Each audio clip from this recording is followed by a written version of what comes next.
non! Ça commence déjà si mal. Ça me pique hein, quand même le crâne. Je vais pas vous mytho, ça me pique. Hein. Ça devait être genre cerise. Hein. Au pire, je ferais du noir. Non mais là, j'ai l'impression d'être un tampon quoi. Enfin, je suis navrée, mais littéralement, c'est la métaphore. Hein. Oh my god. Ma chaussette, elle est rouge. Bélier, croire en nos rêves. All the peoples tonight, put your hands in the sky. Ça va où? Bonjour. Bon, alors là, pour cette vidéo, on va avoir une prise cravate. Expérimental. Nous nous retrouvons aujourd'hui dans une vidéo, mais pas n'importe laquelle. Vous avez vu le titre, les gars, ça va blablater. Tant ce faisant, une nouvelle couleur de cheveux. J'avais fait un petit sondage sur mon canal Instagram il y a quelques semaines déjà, si vous me verriez avec cette couleur de cheveux. Eh bien, j'ai pris ce qui s'en rapprochait le plus. Je crois que c'est pas du tout la même chose. Hein. Vous croyez que c'est pas du tout la... Ça fait plus foncé en vrai. Ça fait plus foncé en vrai. Écoutez, moi j'ai besoin de changement. J'ai besoin de prendre des risques. Peut-être, voilà. Hein. Moi j'ai des idées. J'ai pas dit qu'elles étaient forcément bonnes. Hein. Et ensuite, ensemble, together, on finira par une note plus positive à tester ma nouvelle skincare du Love. Parce que, je sais pas si vous le voyez, mais en ce moment, ma peau is flawless. Is flawless. Et même si le meilleur moisturizer au monde serait les larmes apparemment, pour l'instant on va juste se satisfaire de cette skincare parce que tranks. Attendez, je mets pause. Pour tous ceux et celles qui auraient la flemme d'aller jusqu'à la fin, et croyez-moi c'est dommage parce que vous allez louper la meilleure révélation de couleur ever. Vous avez en ce moment le Black Friday sur YesStyle à ne surtout pas louper parce que vous avez de moins 30 jusqu'à moins 50% sur une large sélection de produits, notamment de skincare. Et ok, les larmes c'est très bien, mais une bonne skincare c'est encore mieux. En plus, vous avez moins 15% cumulable avec mon petit code qui s'affiche pendant 72 heures, sans minimum d'achat. Régalez-moi, régalez-vous, régalons-nous. Tous les liens des produits seront en description, le site, mon code, on peut revenir à la vidéo. Alors, comment ça fonctionne tout ça là? Je suis en foot partout. J'ai pris un t-shirt exprès, hein. J'ai pris un t-shirt exprès cette fois, on apprend ses erreurs. C'est la... Je crois que c'est la 5e couleur que je fais cette année sur mes vush. Oh. Mais les coiffeurs de France en sueur. Je suis navrée, je sais. Honnêtement, j'ai rien à dire, je vais même pas commencer à dire oui, j'ai pas d'argent, nanani nanana, parce que ça coûte plus cher de rattraper des cheveux qui ont été endommagés par des couleurs supermarché que de faire directement sa couleur chez un coiffeur. Mais je crois que j'ai surtout le goût du risque et pas assez d'amour pour mes cheveux. En fait, j'ai toujours cette même mentalité qui est de, au pire c'est quoi? Je les coupe. Genre pour moi c'est que des cheveux, même si je les aime de tout mon cœur. Hein. Si j'ai besoin de couper, je couperai. Les vrais problèmes, les seuls problèmes dans ma vie, c'est ceux qui sont insolubles. Ceux contre lesquels je ne peux rien. Mourir, pas ouf. Je peux rien faire. À la fin, le jeu il change pas. Faire une couleur, regretter et couper mes cheveux et qui repoussent, possible. Bon, alors ici on n'est pas sur professionnel, hein. Je vais pas vous mytho. Mais on va faire de notre mieux. C'est fait avec le cœur comme on dit. Hein. Et surtout aujourd'hui on va parler d'un sujet et pas des moindres qui en fait a éclos dans ma tête à 2 moments particuliers d'une manière différente. Faut savoir, il faut sacher, je dirais même, mélanger tous les cacas. Moi j'y crois de ouf les gars. Couleur chérie, j'y crois de ouf, j'y crois de fou malade. Hein. Ça sent bon. Hein. Oui, donc je disais, cette vidéo en fait existe. Ça faisait comme prout. Excusez-moi, ça va. Hein. Oh non, non. Oh mon dieu, ça commence déjà si mal. Oui, donc en fait je disais, je sortais une vidéo dimanche dernier sur à quel point c'était difficile d'être une femme en 2024, puisque on se rend compte en fait que rien n'est acquis, que tout se perd, que rien ne se transforme. Enfin, en quelque chose de bon. Oh, ça va faire des bruits de gants toute la vidéo. Sorry.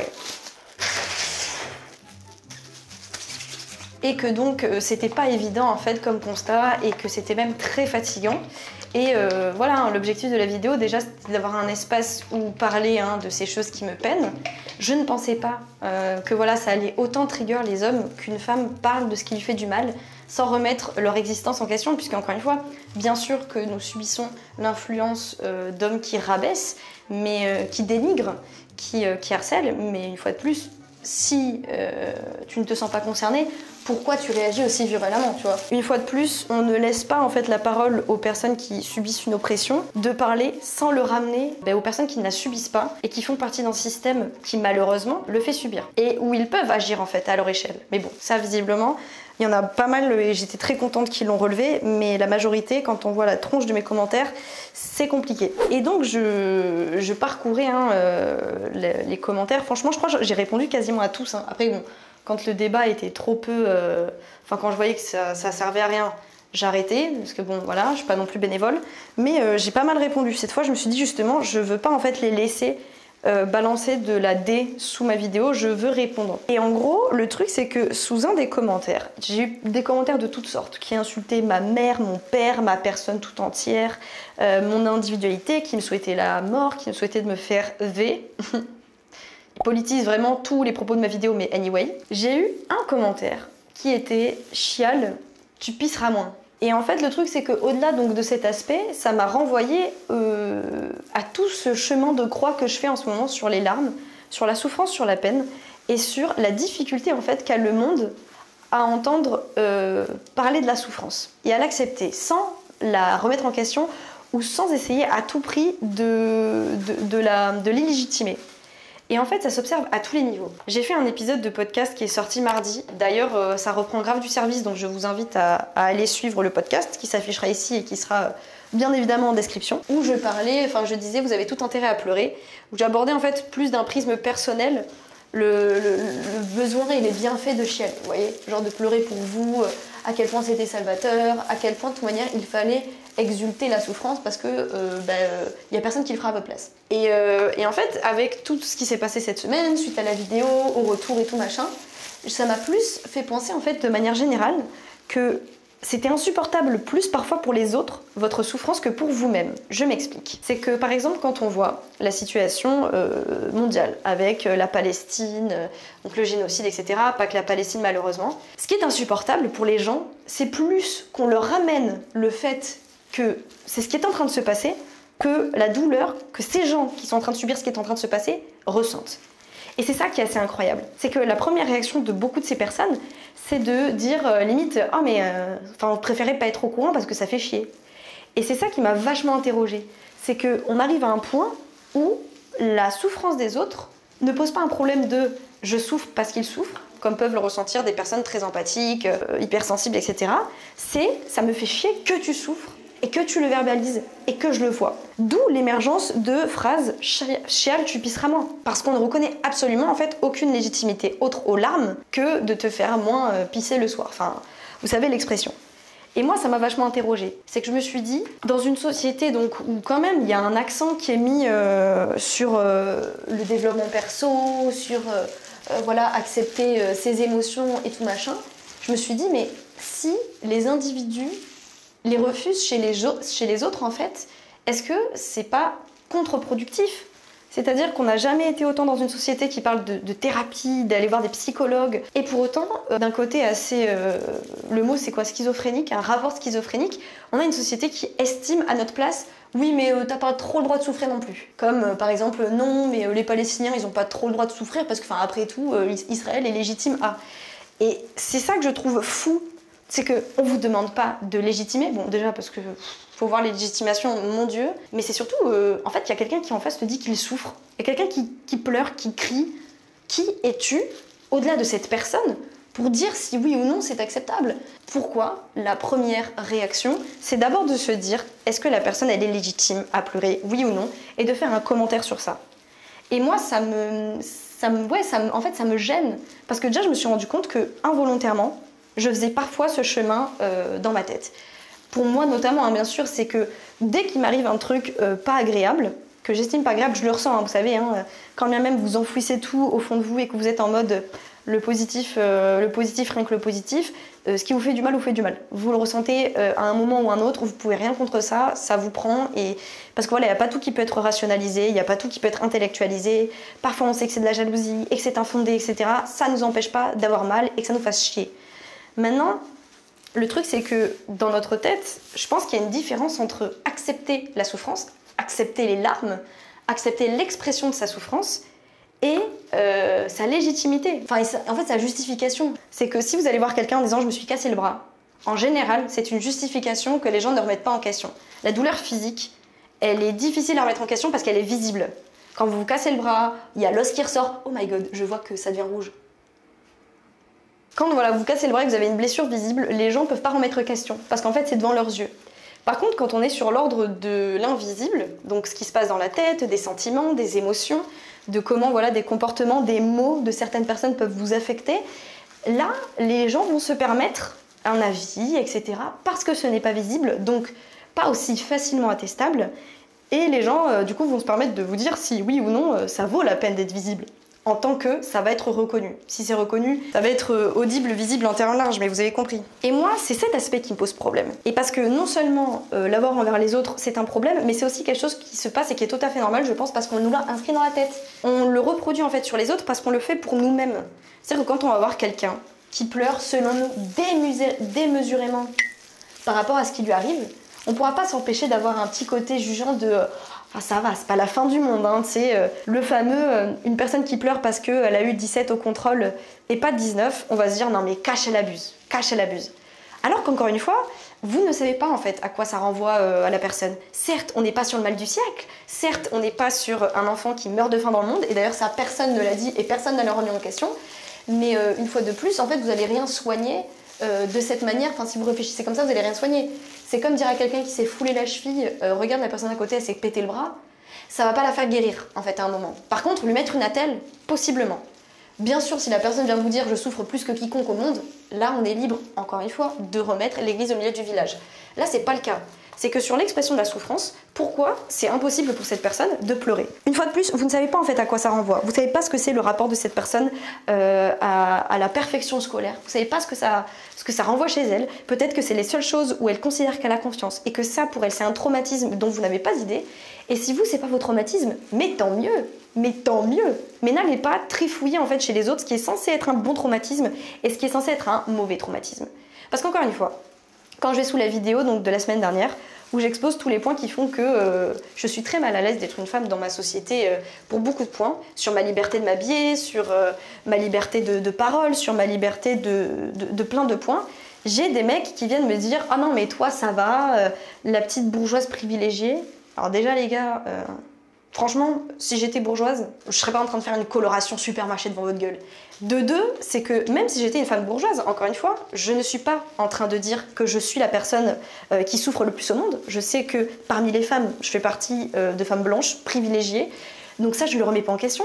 Je dis juste que moi, à mon simple niveau de femme, je souffre en fait. Et j'ai le droit d'être vocale en fait sur ça. J'ai le droit de dire, même moi à mon échelle, je trouve que c'est insupportable.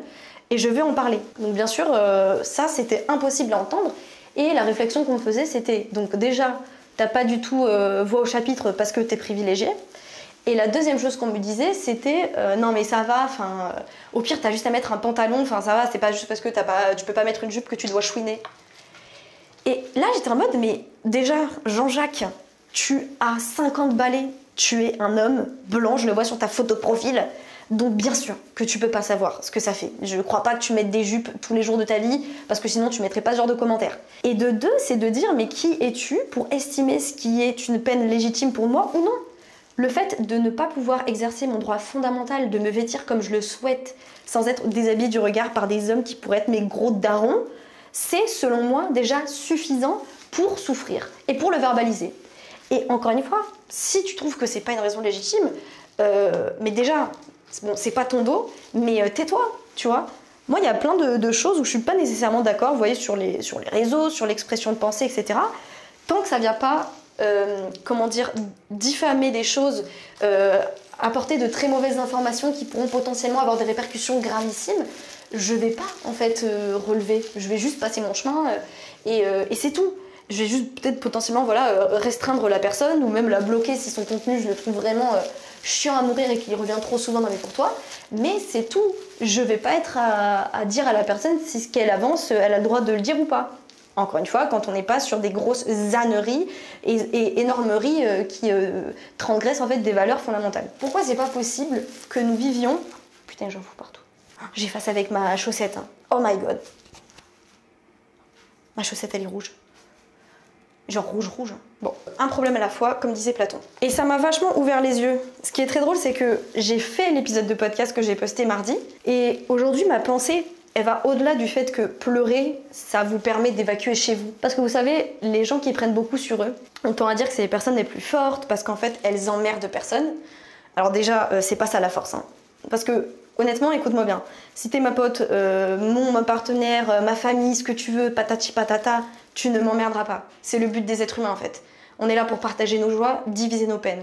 Le seul point où je pourrais à la rigueur te dire ne me parle pas de ça, c'est que je ne serais pas habilitée. Et encore, je n'irais jamais te dire ne m'en parle pas. Je te dirais juste je ne pense pas pouvoir t'apporter de réponse à ton mal-être et peut-être qu'il faudrait que tu ailles voir un professionnel. Mais sinon, en fait, à partir du moment où je t'aime, il faut arrêter de dire que les gens vont vous emmerder. Parce que ça fait qu'on a une génération de personnes qui ne parlent pas, notamment les hommes. Et c'est pour ça que oui, les hommes souffrent d'une certaine manière plus que les femmes sur ce sujet, c'est parce qu'on leur fait croire qu'en plus, eux, s'ils se plaignent, c'est des tafioles. Je mets d'énormes guillemets, bien sûr. On les insulte parce que c'est tellement féminin de parler, de rendre verbales les souffrances qu'on a et de les résoudre. C'est tellement plus masculin de les subir et de les soigner par de la souffrance ou des addictions. Et donc, si c'est possible que par les larmes, en fait, on commence à briser tout ce tabou, toute cette omerta en fait sur la souffrance, mais je pense qu'on s'en portera mieux. C'est-à-dire que là, sous la vidéo, il y a un mec avec qui je parle, qui commence par me dire à un moment pareil, genre t'as pas voix. En fait, genre qu'est-ce qu'on ferait si on était tous à pleurer sur les réseaux comme toi? Et je réponds, bah, peut-être qu'il y a beaucoup de choses qui changeraient en fait. Tout comme, je vais donner un autre exemple qui n'a rien à voir, mais tout comme à la Révolution française, c'est parce qu'on est tous sortis dans la rue, c'est parce qu'on a tous et toutes, enfin qu'on s'est tous et toutes alliés à faire porter nos voix qu'on a réussi à changer le système. Bon, aujourd'hui c'est pas sorti d'affaire, mais à l'époque, vous voyez ce que je veux dire. Donc peut-être que si on était tous à verbaliser cette souffrance, on en ferait quelque chose, parce qu'on s'en rendrait compte. C'est parce qu'il y a des femmes qui ont porté leur voix en disant ça c'est pas normal, ça je veux plus le subir, que d'autres femmes ont fait porter la leur. Et on est en train de faire changer les choses. Enfin, s'il n'y avait pas eu le MeToo, il n'y aurait pas eu beaucoup de changements de loi concernant les violences sexistes, sexuelles sur les lieux de travail, sur l'harcèlement moral pareil visé sur les femmes au lieu de travail, etc.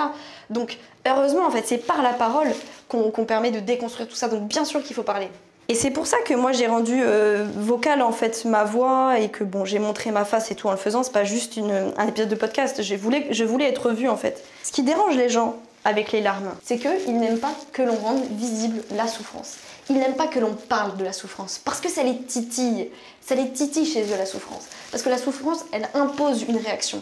La souffrance, quand elle est exprimée ainsi, elle ne peut pas rendre insensible parce que ça vient titiller une part d'humanité chez vous et qui, en réaction totalement de déni et de protection, pour éviter justement d'être envahi, va être plutôt dans le rejet, en disant « Ah mais non, mais t'as pas le droit, t'es pas légitime ». Et c'est tout ce chemin-là, tout ce cheminement-là qui fait qu'on manque d'empathie en fait dans le monde. Parce qu'on a tellement pensé que être envahi par la souffrance des autres, c'était négatif. Et en un sens, en fait, c'est pas parce que vous avez un sentiment négatif que ça cause un sentiment négatif que la chose est négative en soi. Il y a des choses qui vous feront du mal parce qu'en fait, bah, malheureusement, il n'y a pas que des sentiments positifs dans la vie, vous voyez. Et aussi parce que ce sont ces choses négatives qui te font apprécier quand tu as du positif. Ipso facto, comme on dit. Et du coup, quand tu ressens ces choses négatives, au lieu de tout de suite les enfouir dans un coin de ta tête à te dire non, mais peut-être que si je les étouffe, elles vont finir par partir, et de toute manière, il n'y a que le positif qui compte, etc., etc. Si tu leur laisses la place qu'elles méritent, non seulement tu peux plus les régler pour toi, deuxièmement, elles peuvent même aider d'autres personnes beaucoup plus que tu ne le crois. C'est-à-dire que moi, par exemple, quand je suis venue sur YouTube à raconter ma life là, et que je faisais mes échanges de confiance, c'était honnêtement de la thérapie personnelle. C'est que je me parlais à moi-même en fait. Et juste, je l'ai mis sous forme de vidéo parce que déjà ça me plaisait. C'était le moyen que j'ai trouvé à l'époque pour exulter tout ça. Et de deux, en fait, ça a permis à des gens de se rendre compte d'une propre souffrance qu'ils avaient par pas la reconnaissance, mais en mode je me retrouve dans tes mots. Tout le monde est gagnant. Beaucoup plus que quand on se tait. Parce que quand on se tait, en fait, on somatise. Il faut savoir que des choses négatives, votre corps, même si vous les taisez, il va les sortir. Si vous ne les sortez pas verbalement, si vous ne réagissez pas quand vous les ressentez, votre corps va s'en charger. Hein. Parce qu'on le voit, il y a des gens qui sont affectés par des situations qui vont se retransmettre sur le corps. Il y a même des cancers qui sont déclarés à cause de stress ultra important. C'est vraiment un truc de fou, hein, les émotions, le physique. Et donc, à ce moment-là, vous allez vous faire souffrir. Ou possiblement, vous allez tellement avoir mal que vous allez même peut-être faire souffrir des autres avec cette souffrance. Parce que laissez-moi vous dire que quand on souffre, c'est pas les moments où on est les plus agréables, les plus joyeux. Et c'est pour ça que c'est inutile d'interroger sur la légitimité d'eux pour laisser la personne pleurer, s'exprimer, souffrir, puisque vous êtes en train d'empêcher un processus qui s'autorégule en fait vers le mieux quand il est exprimé. Et c'est pour ça que laisser ouvrir les vannes, ce qu'on dit souvent quand on pleure à chaudes larmes, c'est j'ai ouvert les vannes, c'est exactement ça. C'est que c'est comme une machine et on ouvre les vannes pour que la pression sorte. Au lieu d'en faire une cocotte minute qui finira par exploser si on ne le fait pas, ouvrir les vannes, ça permet d'enlever la pression, d'enlever la vapeur et du coup de redescendre le système. Bon là les gars, j'ai l'impression que la bouteille se finit jamais, hein. Je vais vraiment finir rouge. Hein. Oh, mais les gars, je vais être si rouge. Non mais je vous jure, vous n'êtes pas prêts. Regardez-moi. J'aime bien parce que la semaine dernière, j'ai vraiment fait une vidéo posée que j'ai écrite, scénarisée, montée. Et puis là, voilà, on se retrouve in my salle de bain à 23 h du soir, en train de me tartiner la tronche. Écoutez, c'est la dualité de ma chaîne. On parle toujours de choses importantes, mais juste sous un autre aspect. Ça me pique hein, quand même le crâne. Je vais pas vous mytho, ça me pique. Hein. C'est normal, ça me pique. Peut-être c'est pas normal. Hein. Oh. Non mais les gars, imaginez, je dois me raser la tête. Fial, tu piveras moi. S'il y a quelqu'un qui me répond ça dans les commentaires, honnêtement, je rigole. Parce que je sais que ça viendra de bonnes personnes. Non mais là, j'ai l'impression d'être un tampon, quoi. Enfin, je suis navrée, mais littéralement, c'est la métaphore. Hein. C'est la métaphore adéquate, là, les gars. J'ai l'impression que je suis un tampon géant. Oh. Pour moi, en fait, déjà, ça devait pas être rouge. Hein. Ça devait être genre cerise. Hein. Là, je vois, il y a des sous-tons orange bien affirmés, quand même. Oh. Au pire, je ferais du noir. À chaque jour suffit sa peine. Là, pour l'instant, j'ai pas le résultat de la catastrophe, donc pour moi, c'est pas un problème. Je crois que je l'ai mal fait. Je crois que j'ai mal réparti, les gars. Je crois que je vois des trous. Hein. Oh, j'ai fait ça à la one again de zinzin. Je chuchote, j'ai l'impression que ça va... Mais comme si j'ai fait une bêtise. Les gars, je chuchote comme quand je faisais des bêtises quand j'étais petite. J'ai pas besoin de chuchoter, je suis une grande fille. Oh, si, je chuchote. Oh, je chuchote de ouf, là. Je vais laisser poser et on se retrouve plus tard pour la skincare, les copains. Là, j'en suis au moment où je laisse poser un masque pendant une demi-heure sur ma tronche pour que mes cheveux boivent bien avant de les sécher. Parce que c'est bon, les frérots, déjà là, ils ont enduré beaucoup. Et je vais aussi en profiter pour prendre soin de ma tronchasse à l'aide notamment des produits en fait dont je parlais au début de la vidéo et qui sont en ce moment en grande réduction. Donc foncez en fait. Genre c'est le Black Friday. Et on va commencer avec ce masque. Écoutez-moi bien. Dans le game des marques là, Habib, extraordinaire. Et le collagène masque, attendez la dingue. Vous allez voir déjà, quand il y a un masque qui se présente en deux parties, déjà on est dans un game fort. Là, regardez-moi cette matière élastique, extraordinaire. Oh, mais non mais regarde, non mais stop. Vous voyez à quel point ma peau elle va être extraordinaire après ou je dois vous faire un dessin. Ok, ensuite la tronchasse en haut. Ok, et là on va mettre Batman. Oh, non mais la matière elle est juste incroyable. Non mais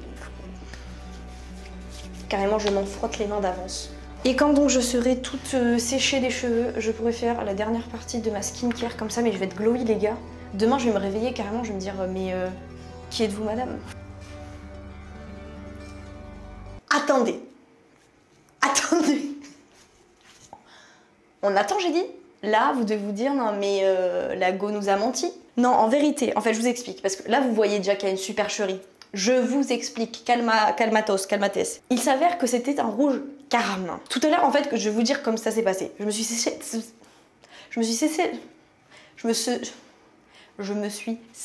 les cheveux. Je me dis, attendez, je comprends pas. En fait, à part les racines, là, concrètement, ça, c'est pas rouge. Et puis, en fait, j'ai commencé à allumer ma caméra. Et j'ai fait ça.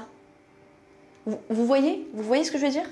En fait, j'ai rapproché la lumière et j'ai vu que si, en fait. Vous voyez? Si. Mes cheveux ont pris. Mais juste, en fait, c'est des giga méga reflets. Et du coup, c'est visible, en fait, à la lumière du jour. À part mes racines, parce que, en fait, faut savoir que j'ai les cheveux très clairs. Mais mes autres cheveux qui sont beaucoup plus foncés, en plus, j'avais fait des couleurs noires, donc il y a des restes. Donc, par exemple, les mèches d'ici ont beaucoup moins pris que les mèches là. Ça fait un espèce de tie and dye inversé, comme dit Mathilde, assez incroyable. En fait, ils ont tous pris. J'aime énormément. Genre, très Paramore, quoi. Regardez ça. On dirait les reflets dans les mangas. Là, L'objectif de cette skincare est simple, intégrer mes nouveaux petits produits du Love. Ici on a ce petit peptide de chez Cosrx, une marque que j'aime de ouf. Ça va permettre à ma petite peau de se reconstruire during the night. La texture, elle est entre la lotion, en fait le toner, et le sérum. Donc c'est clairement le produit que je vais mettre en premier pour voilà, rebooster la peau. Il y a de l'acide hyaluronique, donc moi j'adore. Mais regardez-moi ça. Genre, ça fait déjà un résultat ultra glowy, sans laisser un fini genre gras ou collant. J'adore. Ça hydrate, ça raffermit, ça rend plus souple et plus léger, plus doux. Et surtout, ça efface les pores, ça régule le sébum et ça augmente, on va dire, la qualité de votre peau. Genre, waouh! Ensuite, un autre sérum dont j'ai entendu énormément parler, c'est le Freshly Juiced Vitamin Drops de chez Claire's. J'adore cette marque, je l'ai déjà dit. The Vitamin Drop is a unique and effective serum formulated with pure vitamine C. Pure vitamine, c'est ce qu'on veut sur la peau. Pareil, ça va améliorer la qualité de la peau tout en la respectant un max, sachant que la vitamine C avec la vitamine D, c'est vraiment la vitamine qu'il vous faut, surtout en hiver. Waouh! Ensuite, cette crème, j'en rêvais la nuit, d'accord? C'est bon ou pas? The Rice Cream. Oui. Ça vient de Yeoju en Corée. Là, je vais mettre ma petite crème. Oh là là. Non mais la crème, c'est un bonheur. Oh là là. Elle roule sous le doigt au toucher. Et là, ma peau, elle a déjà absorbé le produit. Mais c'est un bonheur. J'ai trop hâte en fait de voir les améliorations là sur les prochaines semaines. Finally, je vais mettre une petite huile à lèvres en mode glossy, en mode so cute. Enfin, j'ai l'impression d'être dans les Totally Spice là. En fait, je trouve que certains gloss hydratent vachement mieux que certains baumes. Boum! Ma skincare est terminée, mes cheveux également. Et c'est à ce moment-là que ma caméra a décidé de me lâcher. Et j'étais partie en full outro pour vous dire que peu importe quels étaient vos sentiments, d'où ils venaient, quelle pouvait en être la nature, personne n'avait jamais voix au chapitre pour vous dire si vous étiez légitime à les sentir ou non. Si vous ressentez des choses, ressentez-les. Ça ne servira à rien de les bloquer, vaut mieux exulter et soit move on, soit tirer des leçons, soit agir sur ce que vous ressentez. Désormais, laissez-vous chialer, ça vous aidera pas juste à pisser moins, mais à surtout vivre mieux. Ciao!